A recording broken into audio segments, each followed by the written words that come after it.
کہ وہ جو نہ تھے تو کچھ نہ تھا، اور وہ جو نہ ہو تو کچھ نہ ہو، جان ہے وہ جہان کی، جان ہے تو جہان۔ اللہ رب العزت کا بے پناہ شکر اور اس کا احسان ہے، اس کا کرم ہے کہ اس نے ہمیں اور آپ کو انسان بنایا، اشرف المخلوق بنایا، اور کرامت و شرافت اور بزرگی کا تاج حضرت انسان کے سر پر سجایا۔ انسانوں کی ہدایت کے لیے اس نے نبیوں کا سلسلہ قائم فرمایا، اور حضرت آدم علیہ الصلوۃ والتسلیم سے لے کر ہمارے آقا و مولا جناب محمد رسول اللہ صلی اللہ علیہ وآلہ وسلم تک 1,00,000 کم و بیش 2,24,000 انبیاء کرام کو بھیجا، جن کے آنے کا مقصد اللہ کی وحدانیت کا اعلان اور آنے والے نبی اور رسول کی رسالت کا اقرار، نیک راستے پر لوگوں کو لگانا اور برائیوں سے لوگوں کو باز رکھنا۔ جتنے انبیاء کرام اس دنیا میں تشریف لائے، ہر ایک نبی کے آنے کا بنیادی مقصد یہی کہ وہ خدا کی توحید کا اعلان کرے اور بندوں کو گمراہی سے نکال کر صراط مستقیم پر اور اچھے راستے پر لگاتا ہے۔ یہ سلسلہ ہمارے اور آپ کے آقا مولا مدنی تاجدار احمد مختار صلی اللہ علیہ وسلم پر ختم ہو گیا۔ نبوت کا دروازہ بند، اب قیامت تک کوئی نیا نبی پیدا نہیں ہو سکتا۔ رسول پاک صلی اللہ علیہ وسلم جو سارے نبیوں کے آخر اور سارے رسولوں کے آخر میں اس دھرتی پر جلوہ گر ہوئے، ان کی تاریخ ولادت مشہور روایت کے مطابق 12 ربیع الاول دوشنبہ کا دن صبح شادی کا وقت۔ ربیع الاول شریف کا یہ مقدس مہینہ، اس کی 12ویں تاریخ کو اللہ کا وہ آخری پیغمبر اس دنیا میں جلوہ فرما ہوا۔ ساری دنیا جان رہی ہے کہ سیدنا محمد عربی صلی اللہ علیہ وسلم سارے نبیوں کے آخر میں آئے، مگر اہل سنت کا عجیب معاملہ ہے، یہ کہتے ہیں کہ ہمارے حضور سب سے پہلے آئے۔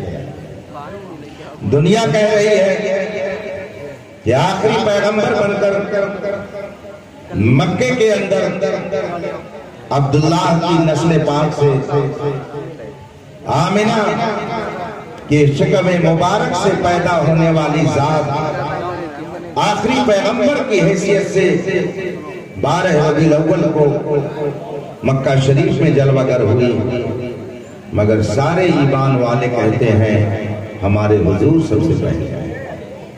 سوال یہ پیدا ہوتا ہے کہ تاریخ یہ بتا رہی ہے، لوگوں کا مشاہدہ یہ کہہ رہا ہے کہ آنے والا سب سے آخر میں آ رہا ہے، مگر سارے اہل ایمان کہہ رہے ہیں کہ وہ سب سے پہلے ہے۔ اسی لیے علماء کرام نے لوگوں کے ایمان کی حفاظت کے لیے لوگوں سے نبی پاک صلی اللہ علیہ وسلم کا رشتہ نہایت مضبوطی کے ساتھ باقی رکھنے کے لیے نبی پاک کی فضیلت کے ایک ایک گوشے کو، ایک ایک نقطے کو، ایک ایک حیثیت اور ایک ایک جہت کو کتابوں میں اس طرح سے بیان فرما دیا۔ رسول پاک صلی اللہ علیہ وسلم کی عظمت کے گوشوں کو اس طرح سے اجاگر فرما دیا کہ کسی کو لب کشائی کی جرات کبھی نہیں ہو سکتی۔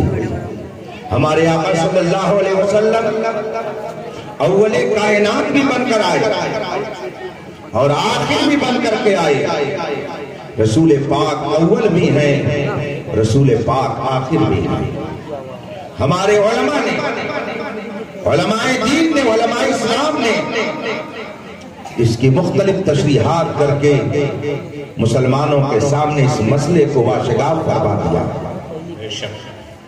ایک ہے خلقت محمدی، ایک ہے ولادت محمدی، اور ایک ہے بعثت محمدی.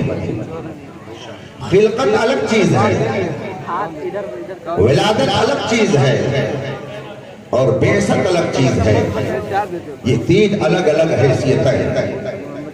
کسی چیز کا عدم سے وجود میں آنا نہ رہا ہو، پھر وجود میں اولاً آئے، کچھ بھی نہ رہا ہو اور پھر وجود میں آ جائے، اس کو کہا جاتا ہے خلقت.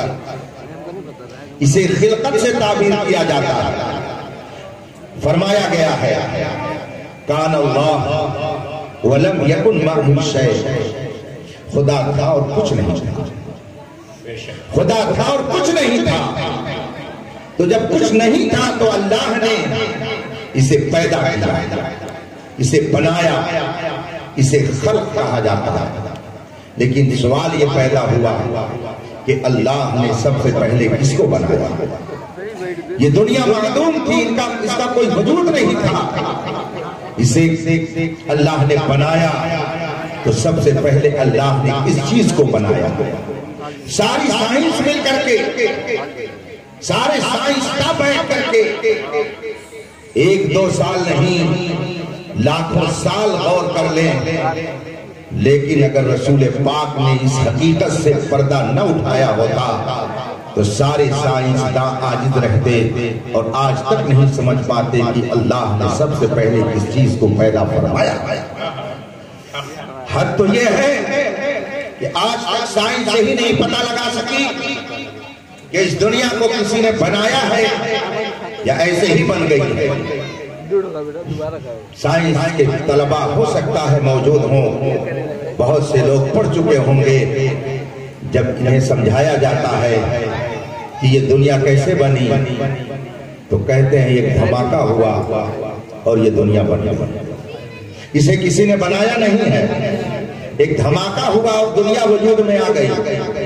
مجھے آپ بتائیے دھماکے سے چیز بنتی ہے یا بنی ہوئی چیز بھی بگڑ جاتی ہے؟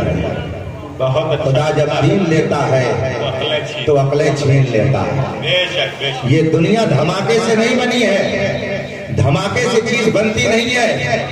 جب دھماکہ ہوتا ہے تو چیز بگڑ جاتی ہے. یہ دنیا دھماکے سے نہیں بنی ہے، اسے اللہ نے ایک اسپیشل نظام کے تحت پیدا فرمایا. یہ دنیا خود بخود نہیں بنی ہے، دھماکہ ہوا دنیا وجود میں آگے، ایسا نہیں ہوا ہے. اللہ نے اسپیشل قانون کے تحت، نظام کے تحت اس کائنات کو پیدا فرمایا. اور اس پر ایک نہیں ہزاروں دلائل موجود ہیں. جو حضرات اس کا مطالعہ کرنا چاہیں وہ تاریخ کی اور عقائد کی کتابیں پڑھیں تو معلوم ہوگا. آج بھی ایسے نظریہ رکھنے والے پائے جاتے ہیں اور پہلے بھی اس طرح کا نظریہ رکھنے والے پائے جاتے تھے، مگر معمولی درجے کے مسلمان بھی ان کے مسئلوں کو حل کر دیا کرتے تھے اور ان کی عقلوں کو درست کر دیا کرتے تھے. بہت مشہور واقعہ ہے ایک بزرگ کا کہ ایک دہریہ سے جب ان کا مناظرہ طے ہو گیا اور اس دہریہ نے کہا تھا کہ یہ دنیا خود بخود بنی ہے، اسے کسی نے بنایا نہیں ہے، تو اس عالم ربانی نے کہا تھا میں ثابت کروں گا کہ یہ دنیا خود بخود نہیں بنی ہے، اس کو کسی نے بنایا ہے، بنانے والا اس کا موجود ہے. مناظرہ طے ہو گیا، وقت مقرر ہو گیا، وہ دہریہ اپنے وقت کے مطابق مناظرہ گاہ میں پہنچ گیا، مگر اس عالم ربانی کو پہنچنے میں تاخیر ہوئی، دیر سے پہنچے. اس دہریہ بے دین منکر خدا نے کہا آپ مناظرہ ہار گئے. عالم ربانی نے فرمایا میں مناظرہ کیسے ہار گیا؟ اس نے کہا وقت متعین تھا، آپ اس وقت متعین کے بعد پہنچ رہے ہیں، یہ آپ کی شکست کی اور ہار کی علامت ہے۔ اس عالم ربانی نے کہا میرا عذر بھی تو آپ سن لیجئے۔ کہا کیا عذر ہے؟ کہا عذر یہ ہے کہ میں جس راستے سے آ رہا تھا، راستے میں ایک ندی پڑتی تھی اور ندی مجھے پار کرنی تھی، مگر وہاں کوئی کشتی نہیں تھی جس سے میں آسانی سے پار کرتا۔ بہت دیر تک انتظار کرتا رہا، انتظار گھڑیاں جلدی ہی نہیں ہو رہی تھی۔ بہت دیر کے بعد میں نے دیکھا وہیں ایک درخت لگ گیا اور تھوڑی دیر کے بعد دیکھا وہ درخت موٹا ہو گیا۔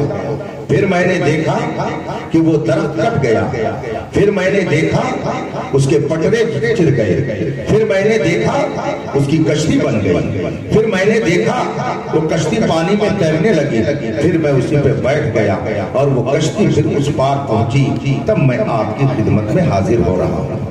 عالم ربانی نے جب یہ اپنی بات رکھی فوراً تحریہ منکر خدا نے کہا آپ پاگل تو نہیں ہو گئے ہو، دیوانہ تو نہیں ہو گئے ہو، عقل کا دیوالیہ تو نہیں ہو گیا ہے؟ عالم ذیشان نے فرمایا کیوں ایسی بات آپ کہہ رہے ہیں؟ میں پاگل نہیں ہوں، میں دیوانہ نہیں ہوں، میرے عقل کا دیوالیہ نہیں ہوا ہے۔ کہا یہ تو بتائیے آپ جو بات کہہ رہے ہیں کوئی عقل مند آدمی یہ بات کہہ سکتا ہے؟ کہا کیوں؟ کہا ایسا کیسے ہو سکتا ہے کہ تھوڑی دیر میں ایک درخت اگائے، تھوڑی دیر میں وہ موٹا ہو جائے، تھوڑی دیر میں اس کے پٹھرے چر جائیں، تھوڑی دیر میں کشتی تیار ہو جائے اور تھوڑی دیر میں وہ کشتی پھر پانی میں چلنے لگے؟ یہ اپنے آپ اتنی جلدی یہ سب کیسے ہو سکتا ہے؟ یہ کوئی پاگل ہی کہہ سکتا ہے؟ عالم ربانی نے فوراً جواب دیا ارے بے وقوف، ذرا یہ تو سوچ کہ چھوٹی سی کشتی جو ندی میں چلنے کے لیے ہے، سمندر میں تیرنے کے لیے ہے، اگر یہ معمولی سی کشتی بغیر بنانے والے کے وجود میں نہیں آ سکتی ہے تو یہ کائنات بغیر بنانے والے کے وجود میں کیسے آ سکتا ہے؟ دیوالیہ نہیں ہوا ہے، یہ تمہاری عقل کا پاگل پن ہے، یہ تمہاری شعور کی خرابی ہے کہ تم یہ کہہ رہے ہو کہ یہ کائنات خود بخود بن گئی ہے، اسے کسی نے بنایا نہیں ہے۔ عقیدہ یہ ہے، سچائی یہ ہے کہ اگر یہ کشتی بغیر بنانے والے کے وجود میں نہیں آ سکتی ہے تو یقین رکھو کہ کائنات بغیر بنانے والے کے وجود میں نہیں آ سکتی ہے۔ نعرہ تکبیر، نعرہ رسالت، یشہد میلاد النبی۔ ہمارا ایمان ہے کہ اللہ نے اس کائنات کو پیدا کیا ہے، اللہ نے اس کائنات کو بنایا ہے، لیکن پھر یہ سوال پیدا ہوگا کہ اللہ نے سب سے پہلے اس کائنات میں کس چیز کو بنایا؟ کون سی چیز ہے جسے رسول اللہ نے سب سے پہلے بنایا؟ یہ سوال جب رسول پاک کی بارگاہ میں رکھا گیا، صحابہ نے جب یہ سوال کیا یا رسول اللہ نے سب سے پہلی کون سی چیز بنائی؟ تو رسول پاک نے اپنی زبان پاک سے ارشاد فرمایا اول ما خلق اللہ نوری، سب سے پہلے اللہ نے میرے نور کو پیدا فرمایا ہے۔ رسول پاک صلی اللہ علیہ وسلم کا نور یہ مخلوق اولین ہے، اللہ کی مخلوق میں سب سے پہلی مخلوق کا نام نور محمدی ہے۔ اس اعتبار سے رسول پاک اس کائنات کی بنیاد اور اصل ہے اور اول کائنات ہے۔ گویا پوری کائنات یہ رسول پاک صلی اللہ علیہ وسلم کے صدقے میں وجود۔ بے شک بے شک، یہ ہے خلقت محمدی، اس کو کہا جاتا ہے خلقت محمدی، عدم سے وجود میں آنا، کچھ نہ ہو پھر وجود میں آئے، یہ خلقت محمدی ہے۔ رسول پاک صلی اللہ علیہ وسلم کی خلقت ساری کائنات سے پہلے ہے، یہ رسول پاک نے ارشاد فرمایا۔ اور پھر جب اللہ نے چاہا تو آپ کے نور سے اس کائنات کو پیدا فرمایا۔ خلقت محمدی پہ تفصیل سے گفتگو کرنے کے لیے ہزار صفحات کی ناکافی ہے اور نہ جانے کتنے سال و ماہ بھی اس کے لیے ناکافی ہیں اور سما نہیں سکتے ہیں۔ ان وقتوں میں فضائل و کمالات اول خلقت کے حوالے سے جو محدثین نے بیان فرمایا ہے، اس کے بعد دوسرا درجہ ہے ولادت محمدی کا۔ ولادت کا مطلب ہوتا ہے ماں باپ کے ملاپ سے، شکم مادر سے کسی کا وجود ہو، اس کو ولادت سے تعبیر کیا جاتا ہے۔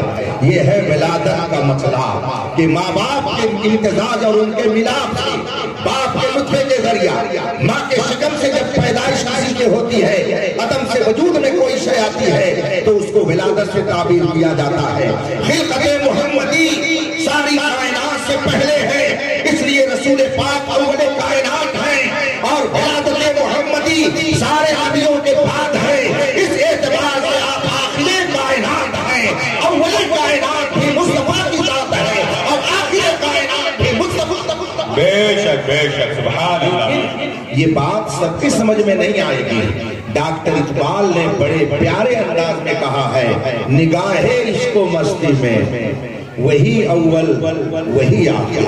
اول و آخر یہ ہر ایک کی سمجھ میں بات نہیں آ سکتی ہے۔ جو محبت کی نظر رکھے گا اسے مصطفیٰ اول کائنات بھی نظر آئیں گے، اسے مصطفیٰ آخر کائنات بھی نظر آئیں گے، اسے مصطفیٰ منتہی کائنات بھی نظر آئیں گے۔ اور اگر پہلی نظر سے کوئی دیکھے گا تو چمکتی ہوئی چلچلاتی دھوپ میں بھی اسے سورج کے وجود کا پتہ نہیں چلے گا۔ یہ تو عشق و محبت کی نظر ہے کہ جو مصطفیٰ کو اول کائنات بھی دیکھ رہی ہے اور آخر کائنات۔ رسول پاک صلی اللہ علیہ وسلم کی ولادت مکہ شریف میں ہوئی، حضرت عبداللہ کے گھر میں ہوئی، بی بی آمنہ رضی اللہ تعالیٰ عنہ کے شکم مادر میں ہوئی۔ کیا اس کے خلاف بھی کبھی آپ لوگوں نے سنا کبھی اس کے خلاف؟ رسول پاک کی ولادت مکے میں ہوئی، اس کے خلاف بھی کبھی آپ نے سنا؟ نہیں سنا ہوگا۔ لیکن مسلمانوں، خون کے آنسو رونے کا مقام ہے، خون کے آنسو رونے کا مقام ہے۔ ادھر چند سالوں سے سعودیہ میں ایک پمفلیٹ بانٹا جاتا ہے، ایک فولڈر تقسیم کیا جاتا ہے، ایک مضمون تقسیم کیا جاتا ہے۔ وہ مضمون میرے پاس آج بھی موجود ہے، رکھا ہوا ہے۔ مجھے بھی وہ مضمون اور وہ پمفلیٹ ملا جس میں باقاعدہ نہایت بے حیائی کے ساتھ، بے شرمی کے ساتھ یہ لکھا جا رہا ہے کہ یہ تحقیق نہیں ہے کہ محمد عربی مکے ہی میں پیدا ہوا ہے۔ کتاب میں لکھا جا رہا ہے، اور پھر یہ بھی لکھا جا رہا ہے کہ جس جگہ کو دولت نبی کہا جاتا ہے، جہاں رسول پاک کی ولادت ہوئی تھی، حضرت بی بی آمنہ رضی اللہ تعالیٰ عنہ کا جو مکان تھا، جہاں پہ رسول کریم صلی اللہ علیہ وسلم جلوہ گر ہوتے تھے، جو مکان اس زمانے سے لے کر اب تک موجود ہے، اس مکان کے بارے میں بھی کہا جاتا ہے جب یہی ثابت نہیں ہے کہ محمد عربی مکے میں پیدا ہوئے تھے تو یہ کہاں سے ثابت ہو گیا کہ اس جگہ پر پیدا ہوئے تھے؟ یہ باقاعدہ پمفلیٹ کے ذریعہ لوگوں کو پیغام دیا جا رہا ہے۔ میں نے بہت سال پہلے ایک اخبار میں پڑھا تھا، اسرائیلیوں نے دعویٰ کیا تھا اگرچہ ہم اسرائیل میں رہتے ہیں مگر ہمارا قبضہ مکہ اور مدینہ پر بھی ہوگا، ان پر وہاں پر ہماری حکومت ہوگی، اس لیے کہ وہ ہمارا تھا۔ آج جب ہم حالات کا جائزہ لیتے ہیں تو ہمیں خون کے آنسو رونے پڑتے ہیں کہ اگرچہ کلمہ پڑھنے والے وہاں پر حکومت کر رہے ہیں مگر نظریات وہ پھیلائے جا رہے ہیں جو یہود و نصارہ نے اپنی قوم کو کیے تھے، اور اسی نظریے کے مطابق دنیا کے اندر رسول پاک سے دور کرنے کی تحریک چلائی جا رہی ہے۔ یہ بڑے افسوس کی بات ہے۔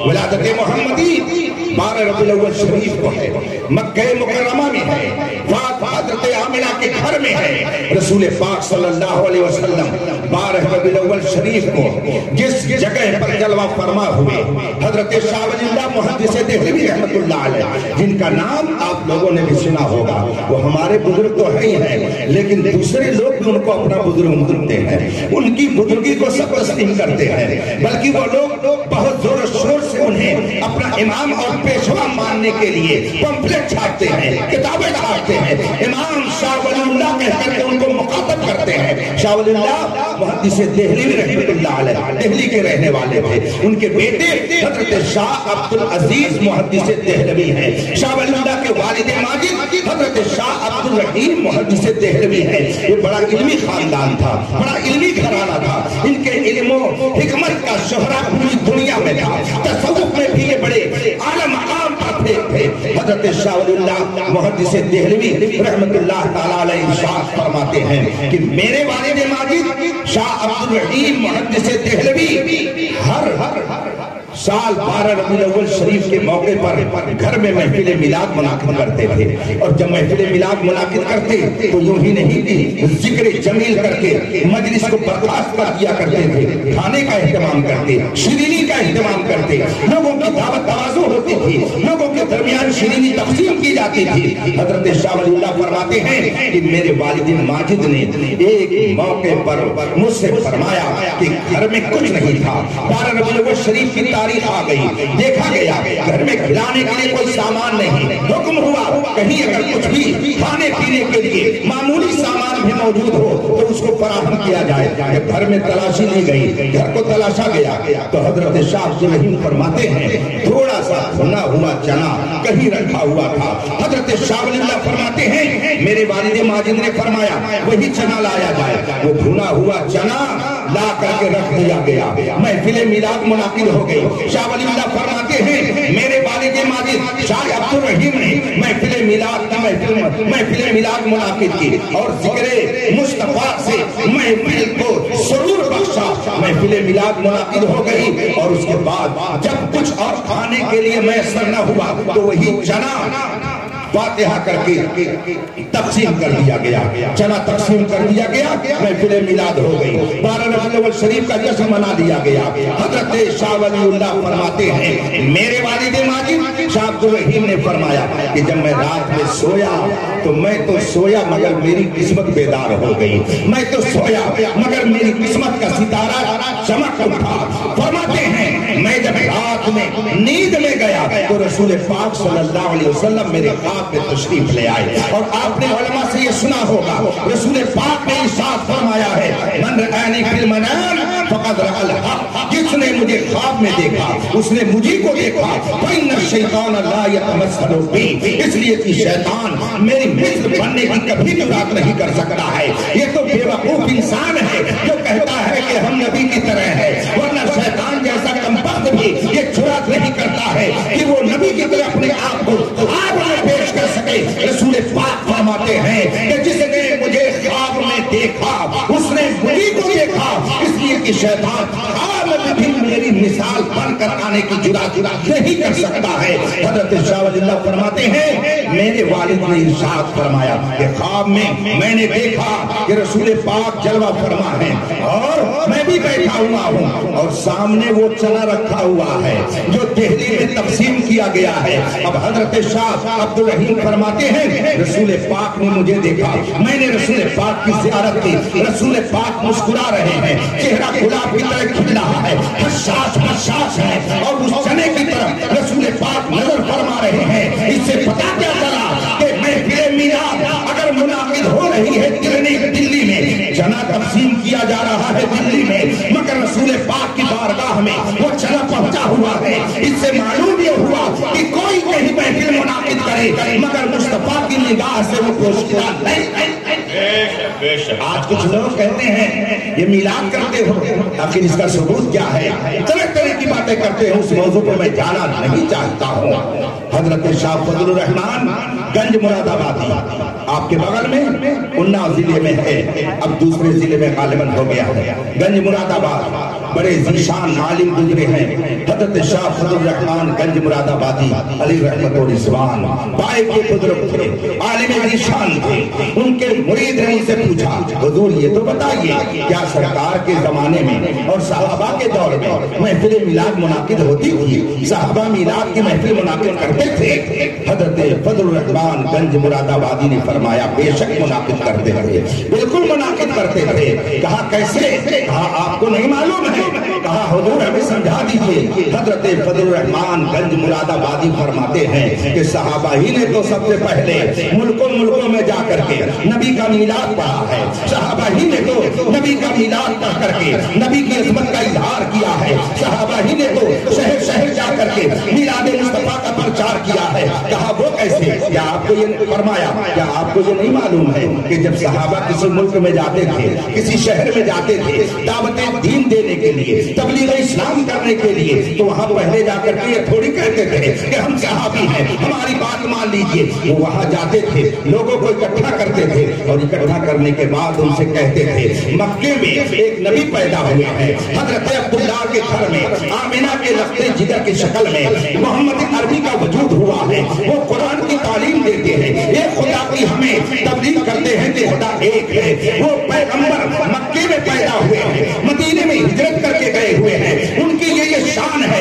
صحابہ جس شہر میں جاتے پہلے نبی کا میلاد پڑھتے تھے، نبی کا ذکر جمیل کرتے تھے، نبی کے فضائل و کمالات بتاتے تھے، اور اگر لوگ مان جاتے تو پھر صحابہ کرام ان کو اپنے سینے سے لگا لیتے، اور اگر ان میں سے کوئی سرکشی کرتا اور صحابہ کی بات کا انکار کرتا، صحابہ سے جنگ کرنے لگتا، تو صحابہ میلاد مصطفیٰ پڑھنے کے بعد جب سامنے والا برسرے پیکار ہو جاتا تو صحابہ میلاد کے بعد اپنا سر بھی مصطفیٰ جان رحمت کی عظمت کو ظاہر کرنے کے لیے قربان کر دیا کرتے تھے۔ بس فرق یہ ہے ہم میلاد پڑھتے ہیں تو شیرینی بانٹتے ہیں، اور صحابہ میلاد پڑھتے تھے تو اپنا سر حضرت شاہ فضل الرحمان گنج مراد آبادی نے بیان فرمایا۔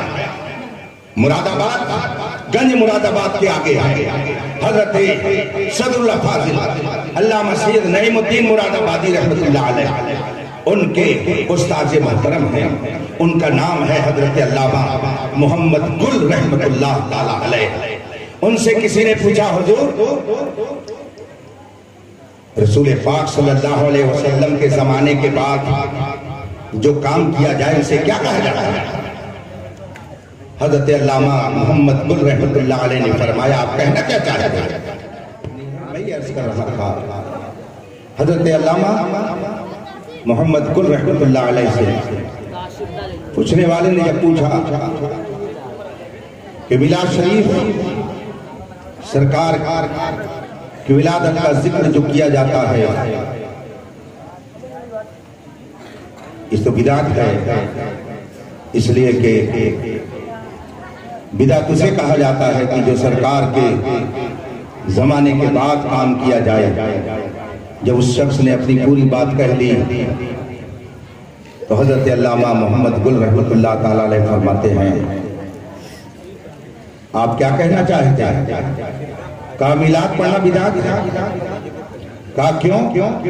کہا اس لیے کہ جو سرکار کے زمانے کے بعد کام کیا جائے وہ بدعت ہے۔ جو ہی یہ سنا علامہ محمد گل رحمت اللہ علیہ نے فرمایا ٹھیک آپ کہہ رہے ہیں، جو کام رسول پاک کے زمانے کے بعد کیا جائے وہ بدعت ہے، لیکن کیا یہ زمانہ رسول پاک کے علاوہ کسی اور کا ہے؟ کیا یہ زمانہ رسول پاک کے علاوہ کسی اور کا ہے؟ قیامت تک کوئی دوسرا نبی نہیں آ سکتا ہے۔ قرب قیامت سے پہلے جو حضرت عیسیٰ علیہ السلام جلوہ فرما ہوں گے وہ نئے نبی ہونے کی حیثیت سے نہیں آئیں گے۔ فرماتے ہیں علامہ محمد گل رحمت اللہ علیہ قیامت تک زمانہ یہ میرے مصطفیٰ کا زمانہ ہے۔ آپ کہہ رہے ہو کہ جو کام رسول پاک کے زمانے کے بعد کیا جائے وہ بدعت ہے، جب بعد کا زمانہ آئے گا تب بدعت ہوگا۔ یہ زمانہ رسول پاک کے بعد کا زمانہ نہیں ہے، یہ تو زمانہ رسول پاک ہی کا زمانہ ہے۔ لہذا جس زمانے میں میلاد پڑھا جائے یہ میلاد بدعت نہیں ہے بلکہ حقیقت میں یہ ادائے مصطفیٰ کو اپنانے تیرا میلاد ہے ہر فتنہ باطل کی وفات، عصر تازہ کی ولادت ہے ولادت محمدی کے موقع پر ہم اور آپ کیا خوشی منائیں گے، ہم اور آپ کیا ذکر کریں گے۔ ولادت محمدی کا جب موقع آیا فرشتگان الہیہ نے حضرت آمنہ رضی اللہ تبارک و تعالیٰ عنہا کے گھر کو جو نور والا نور کیا، اس نورانی برکتوں کا یہ نتیجہ کہ مکہ میں بیٹھ کر کے ملک شام کے محلات کا دیدار فرش عرش والے تیری شوکت کا علو کیا جانے خسروا عرش پہ اڑتا ہے فریرا تیرا. درود پاک پڑھ اللہم صلی علی سیدنا و مولانا محمد معدل جود والکرم والکرام اجمعین. ایک بزرگ اپنی کتاب میں تحقیق فرماتے ہیں اور تقریباً ہمارے سارے علماء اہل سنت کو تسلیم کرتے ہیں کہ وہ رات، خاص کر وہ رات جس میں رسول پاک صلی اللہ علیہ وسلم کی ولادت باسعادت ہوئی، رسول پاک صلی اللہ علیہ وسلم جس رات جلوہ گر ہوئے، وہ رات رمضان کی شب قدر سے بھی افضل ہے. خاص کر وہ رات شب قدر سے بھی افضل ہے، اس لیے کہ رمضان، روزہ، حج، زکاة، شب قدر، شب برات، یہ ساری برکتیں اگر مل رہی ہیں تو اسی شب ولادت کے صدقے میں مل رہی ہیں. حضرت سیدنا شیخ سعدی شیرازی رحمت اللہ علیہ فرماتے ہیں یا رسول اللہ، یا حبیب اللہ، تو اصل وجود آمدی ادنا دیگر ہر چے موجود شد فرعی دوست. یا رسول اللہ، اس کائنات کی اصل آپ ہیں. یہ حضرت سیدنا شیخ سعدی شیرازی فرماتے ہیں آپ اس کائنات کی اصل ہیں، آپ جڑ ہیں اور یہ کائنات سب فرع ہے. شیخ سعدی رحمت اللہ علیہ نے آج سے تقریباً 800 سال پہلے اپنے شعر کے ذریعہ حیات النبی کا اعلان کیا تھا اور لوگوں کو یہ ذہن دیا تھا کہ یاد رکھنا شاخ اسی وقت تک موجود رہے گی جب تک جڑ موجود ہے. اگر جڑ موجود نہ ہو تو شاخیں باقی نہیں رہ سکتی ہے. رسول کائنات اس کائنات کی اصل ہے. جب کائنات موجود ہے یہ مان کر کے آپ کو چلنا پڑے گا کہ اصل بھی موجود ہے تبھی یہ کائنات دکھائی دے رہی ہے. اگر اصل نہ ہوتی تو کائنات میں جانے کا بھی بڑا. اسی لیے اعلیٰ حضرت فرماتے ہیں وہ جو نہ تھے تو کچھ نہ تھا، وہ جو نہ ہو تو کچھ نہ ہو، جان ہے وہ جہان کی، جان ہے تو جہان ہے. رسول پاک صلی اللہ علیہ وسلم کی ولادت مکے کے اندر 12 ربیع الاول شریف کو ہوئی. اسے ولادت محمدی کہا جاتا ہے. پھر اس کے بعد 40 سال تک آپ نے مکے میں اپنی عالمانہ، عارفانہ، معجزانہ، صادقانہ زندگی گزاری. آپ نے 40 سال تک اپنی پاکیزہ زندگی کو مکے کے لوگوں کے سامنے رکھا. 40 سال تک آپ نے اپنا پاکیزہ کردار اور اخلاق ان کے سامنے رکھا اور اس کے بعد خدا کے حکم سے آپ نے جبل قبیس سے اعلان فرمایا خدا ایک ہے، میں اس کا رسول ہوں.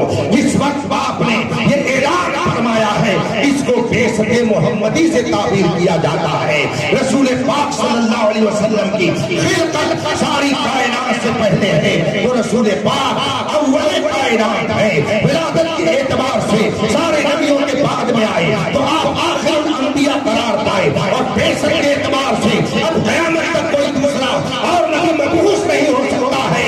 اس لیے اب خدا تک پہنچنے کا سب سے بڑا ذریعہ محمد رسول اللہ کے ساتھ.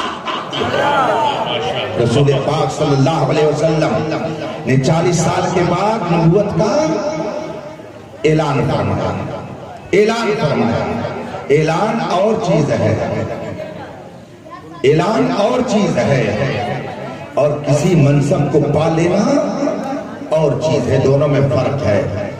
ہم کہتے ہیں کہ رسول پاک نے 40 سال کے بعد اپنی نبوت کا اعلان فرمایا، مگر جن کے عقیدے میں فتور ہے وہ کہتے ہیں کہ نبی کو 40 سال کے بعد نبوت ملی. حالانکہ ایسا نہیں ہے. آپ تو اس وقت بھی نبی تھے جبکہ ابھی اس کائنات کو اللہ نے بنایا ہی نہیں تھا. ترمذی شریف کی حدیث ہے حضرت سیدنا ابو ہریرہ غالباً رضی اللہ تعالیٰ عنہ نے رسول پاک سے جب یہ پوچھا تھا یا رسول اللہ متى وجبت لك النبوت، آپ کو نبوت کب ملی، آپ منصب نبوت پر کب فائز ہوئے؟ رسول پاک نے ارشاد فرمایا تھا کنت نبیا، میں اس وقت بھی نبی تھا جب ابھی آدم آب و گل کی منزل طے کر رہے تھے. گویا رسول پاک کو منصب نبوت اس وقت مل چکا تھا جب اللہ تبارک و تعالیٰ نے اس کائنات کی تخلیق نہیں فرمائی تھی. اول کائنات رسول پاک کی ذات ہے تو اول انبیاء بھی رسول پاک کی ذات ہے. رسول پاک فرماتے کرتے ہیں میں اس وقت نبی تھا جب ابھی آدم کا پتلا بھی نہیں تیار ہوا تھا. اس لیے یہ عقیدہ مت رکھیے گا کہ 40 سال کے بعد نبوت ملی. یہ عقیدہ رکھیے گا نبی نے 40 سال کے بعد اپنی نبوت کا اعلان کیا. اسے بعثت محمدی کہا جاتا ہے.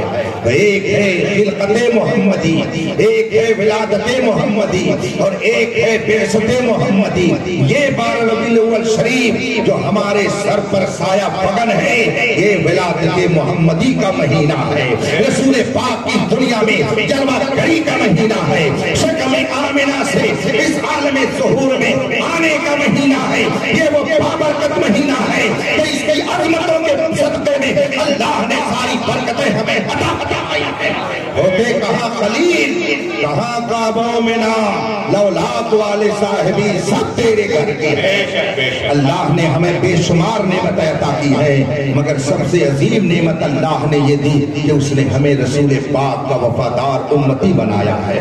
نعمت اللہ تبارک و تعالیٰ بے شمار دیتا ہے, بے شمار نعمتیں اس نے دی ہیں. یہ زمین ہے, آسمان ہے, چاند سورج ستارے ہیں, سب نعمتیں ہیں. اللہ تبارک و تعالیٰ سب نعمتیں ہم کو دیے ہوئے ہیں, مگر مومن اور کافر, مسلم اور غیر مسلم سب ان نعمتوں سے فائدہ اٹھاتے ہیں. البتہ نعمت ایمان جو خدا نے دی ہے وہ صرف ہم اہل سنت و جماعت کو عطا فرمائی ہے.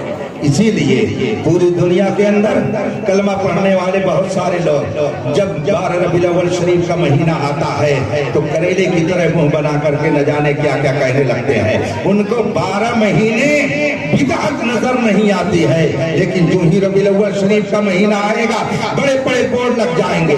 کل پرسوں میں نے واٹس ایپ پہ دیکھا بڑی پیاری بات, کسی عام آدمی نے گالبند لکھ کر کے واٹس ایپ پہ ڈالا تھا. وہ لکھتا ہے مولد مصطفیٰ اور جشن ولادت مصطفیٰ کے لیے صحیح حدیث کی ضرورت نہیں ہے, صحیح دل کی ضرورت ہے. اس کے لیے صحیح حدیث مت تلاش کر, صحیح دل تلاش کر. جس کا دل صحیح ہوتا ہے اسے اور کسی دلیل کی ضرورت.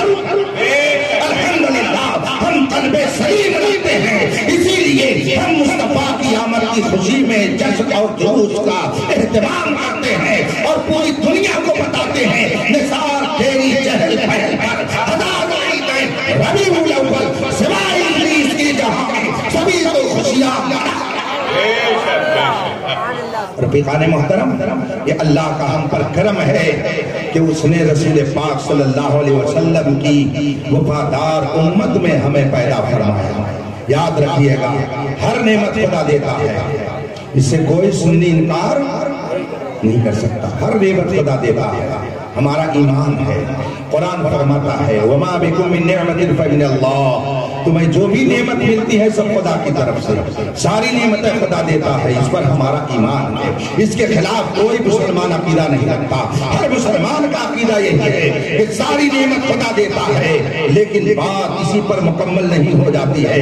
خدا ساری نعمتیں دیتا ہے تو اس لیے ہم اس کی عبادت کرتے ہیں, مگر رسول کائنات خدا سے وہ نعمتیں دلاتے ہیں اس لیے ہم اسے محبت کرتے ہیں. خدا دیتا ہے تو ہم اس کی بندگی کرتے ہیں, اور مصطفیٰ دلاتے ہیں تو ہم اسے محبت کرتے ہیں.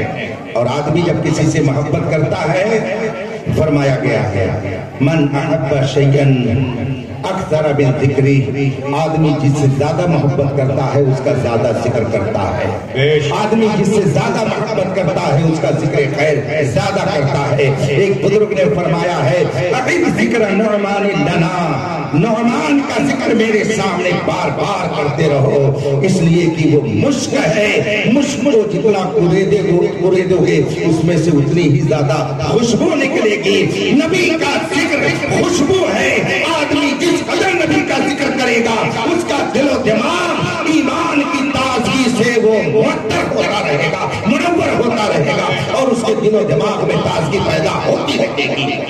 میں ایک بار عمرے کے موقع پر مدینہ شریف حاضر تھا. 12 ربیع الاول شریف کا موقع تھا.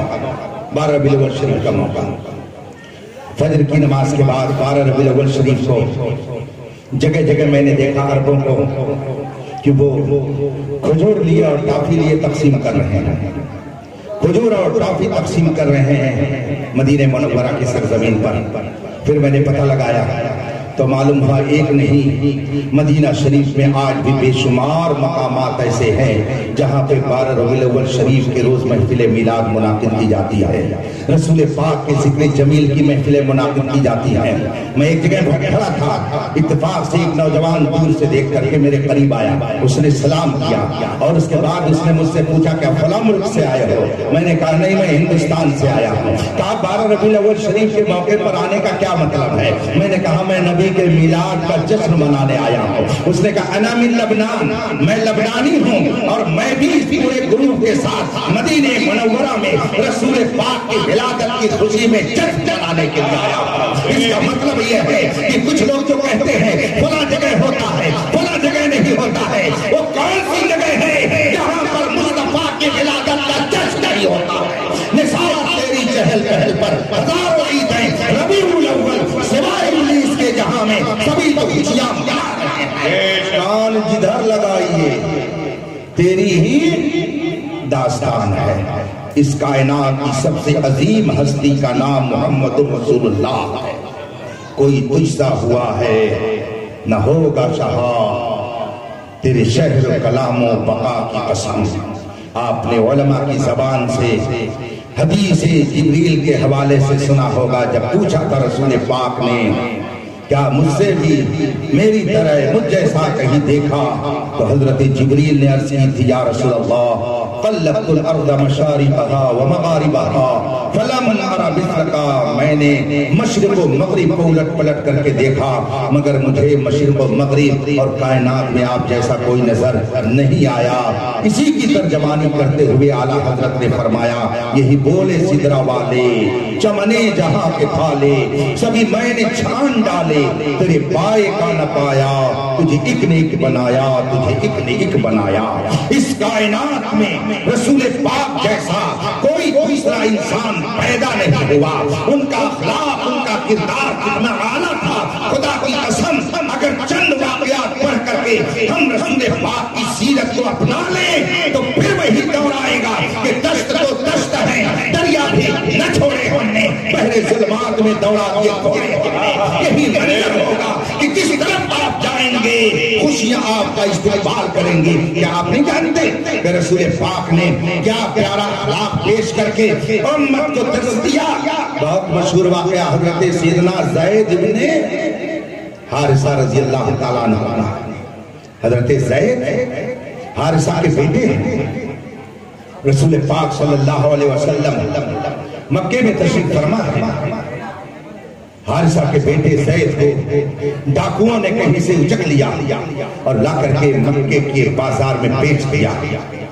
خریدنے والے نے خریدا، اتفاق سے وہ حضرت ام المومنین خدیجہ رضی اللہ تعالیٰ عنہ کے بھتیجے تھے، اور زید ابن حارثہ کو خریدنے کے بعد اپنی پھوپھی حضرت خدیجہ کے قدموں میں لا کر کے رکھ دیا۔ کہا پھوپھی جان یہ میری طرف سے ہدیہ اور تحفہ ہے، یہ غلام ہے آپ کی خدمت کے لیے ہے۔ جب حضرت خدیجہ رضی اللہ تعالیٰ عنہ رسول پاک کے نکاح میں آئیں اور زوجہ نبی ہونے کا شرف حاصل ہوا تو حضرت زید کو ام المومنین حضرت خدیجہ نے رسول پاک کی خدمت میں دے دیا۔ یا رسول اللہ یہ آپ کے خادم، آپ کے غلام کی حیثیت سے خدمت کریں گے۔ ایک زمانہ گزر گیا، زید کے باپ حارثہ کو کسی نے جا کر کے بتایا کہ آپ کا بیٹا تو مکے میں موجود ہے، آپ رو رو کر کے اپنی آنکھیں کیوں برباد کر رہے ہیں؟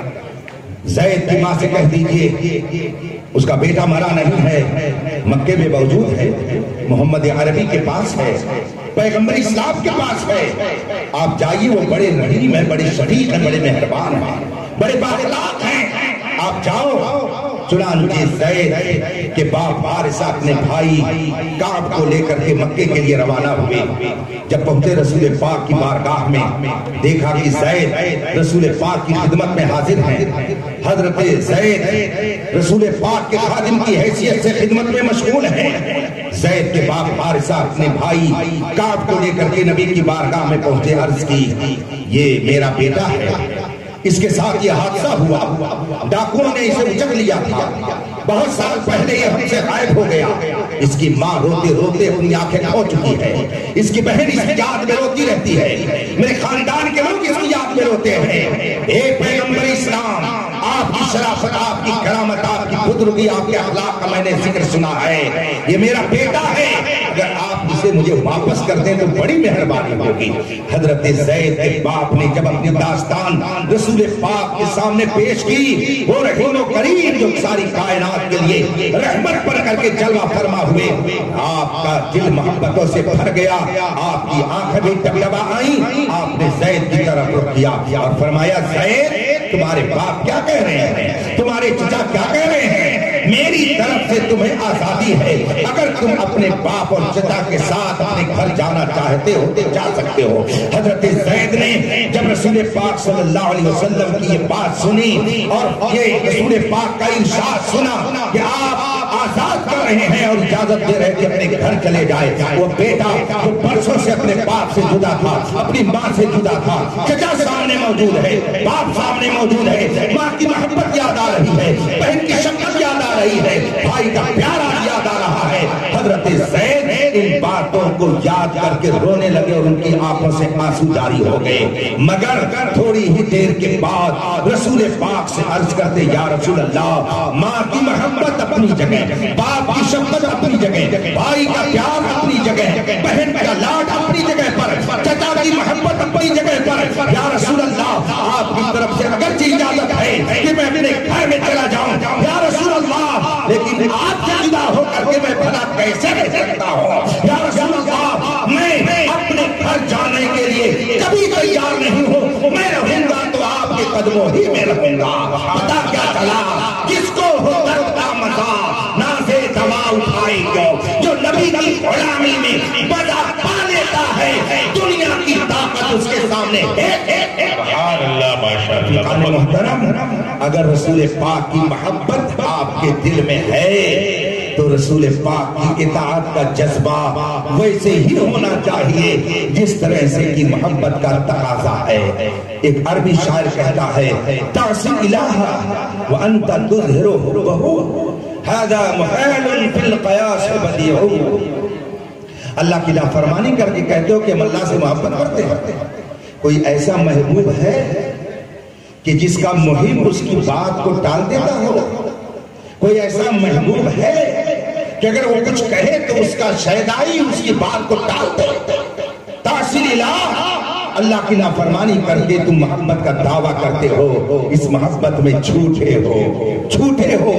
ایک شاعر نے یہ کہہ کر کے ہم کو پیغام دیا ہے کہ اگر نبی سے محبت کا دعویٰ ہے تو اس پرفتن دور میں اس محبت کا تقاضا اور بڑھ جاتا ہے کہ ہم نبی کی اطاعت و فرما برداری کریں۔ اتنے لوگ یہاں پر موجود ہیں، الحمدللہ سب محبت نبی کے جذبے سے سرشار ہو کر کے ہی آپ بیٹھے ہیں، لیکن کیا وجہ ہے، کیا بات ہے کہ جب اطاعت مصطفیٰ کا معاملہ آتا ہے تو ہم اس معیار پر اترنے کے بجائے نہ جانے کس کھڈے میں گڈھے میں چلے جاتے ہیں؟ آخر وجہ کیا ہے؟ اس کا مطلب ہے کہ ہم اپنے دل میں ابھی صحیح معنی میں نبی کی محبت کو بسا نہیں سکے ہیں، ہم اپنے دل میں صحیح معنی میں رسول کریم کا عشق پیدا نہ کر سکے ہیں۔ ضرورت اس بات کی ہے کہ میلاد النبی کے اس مبارک موقع پر ہم نبی کی بارگاہ میں کثرت سے درود پڑھ کر کے اور دعا کریں کہ رب قدیر درود کی برکت سے ہمیں رسول پاک کا وفادار امتی بنا دے، ان کا فرما بردار بنا دے، اور ہمیں زندگی اگر گزارنے کا موقع ملے تو نبی کی اطاعت و فرما برداری میں ہم زندگی گزاریں۔ میرے بھائیوں، سچے دل سے جو نبی کا شیدائی ہوتا ہے، نبی کبھی اسے ذلیل و رسوا نہیں ہونے دیتے ہیں۔ امام واقدی مشہور تابعی ہے، یہ بات کہہ کر کے میں آپ سے رخصت ہو جاؤں گا، وقت زیادہ ہو گیا ہے۔ بڑے مشہور بزرگ امام واقدی کی کتاب فتح الشام بڑی مشہور کتاب ہے، اس کتاب میں ایک واقعہ بہت تفصیل سے درج ہے۔ عیسائی فوج نے ایک مرتبہ مسلمانوں کے لشکر کو گھیر لیا اور تقریباً وہ 1 لاکھ بلکہ اس سے زیادہ تعداد میں تھے۔ اور مسلمانوں کی ایک ٹکڑی تھی اور اس ٹکڑی میں بھی چند لوگ تھے جو بڑے بہادر قسم کے مانے جاتے تھے.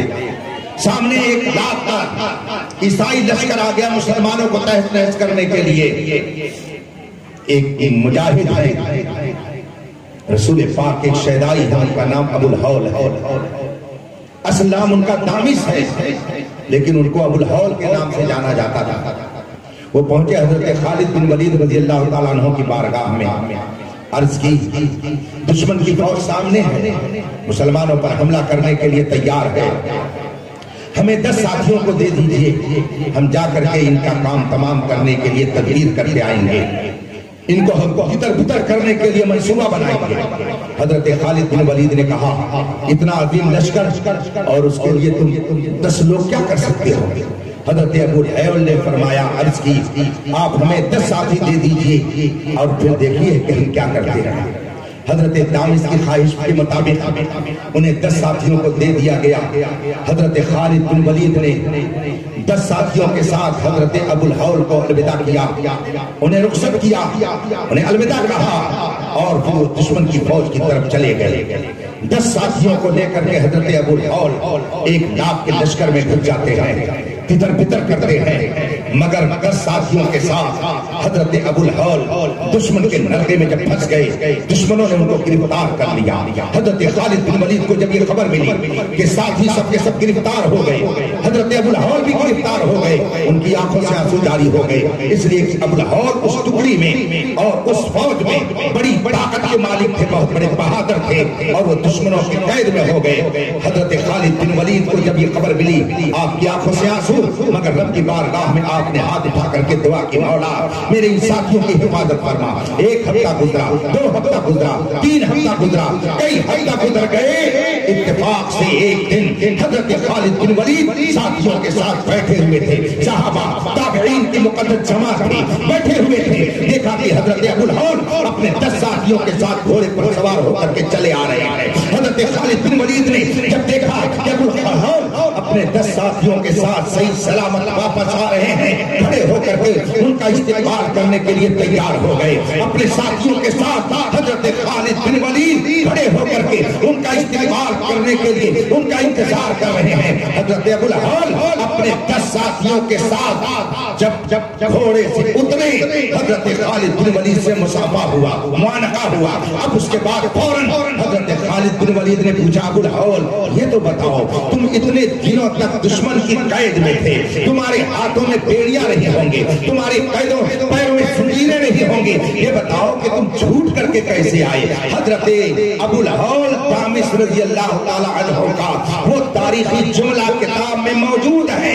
حضرت ابو الہول نے خالد بن ولید اور ساتھیوں کے سامنے جو اپنی داستانیں ایمان افروز سنائی, ایک بندے مومن کا ایمان اس سے تازہ ہو جاتا ہے. حضرت ابو الہول فرماتے ہیں, ہمارے امیر اور قائد و رہنما, بے شک آپ سے ہم کہہ رہے ہیں, دشمنوں نے جب ہمیں قید کیا, ہاتھوں میں بیڑیاں, پیروں میں زنجیریں, اور ہم ان کی قید اور نگرانی میں رہتے تھے. 4-5 ہفتہ گزر گیا, ہم سخت نگرانی میں تھے. آج رات ایسا ہوا, سارے عیسائی سو رہے تھے, ان کی فوج سو رہی تھی, خواب خرگوش میں تھی, اور ہم 10 لوگ بیٹھ کر کے رسول پاک کی یاد میں مگن تھے, نبی پر درود بھیج رہے تھے. رسول پاک کی یاد میں ہم لوگ آپس میں بیٹھ کر کے کچھ ذکر کر رہے تھے. فرماتے ہیں رات کا سناٹا ہے, رات کی تاریکی ہے, ساری فوج سو رہی ہے, اور ہم 10-11 لوگ بیٹھ کر کے نبی کی یاد میں مگن ہیں, درود پاک کا ذکر کر رہے ہیں. حضرت خالد سے ابو الہول فرماتے ہیں, اتنے میں نے کیا دیکھا, ایک نورانی شکل والا ہمارے سامنے آ کر کے کھڑا ہو گیا اور فرماتا ہے, اب شروع بنصر اللہ, انا نبیکم محمد رسول اللہ, تمہیں بشارت ہو, تمہیں خوشخبری ہو, میں تمہارا پیغمبر محمد رسول اللہ ہوں, میں خدا کی طرف سے تمہاری مدد کرنے کے لیے آیا. اور یہ واقعہ آپ کو معلوم ہے کیا ہے, حضرت سیدنا عمر بن خطاب کے زمانے کا واقعہ ہے. گویا رسول پاک قبر انور کے اندر جا چکے ہیں, مگر حضرت ابو الہول نے جب مقدس نبی کو لشکر میں قید رہنے کی حالت میں پکارا, تو مصطفیٰ نے مدینے سے آ کر ان کی مدد فرمائی.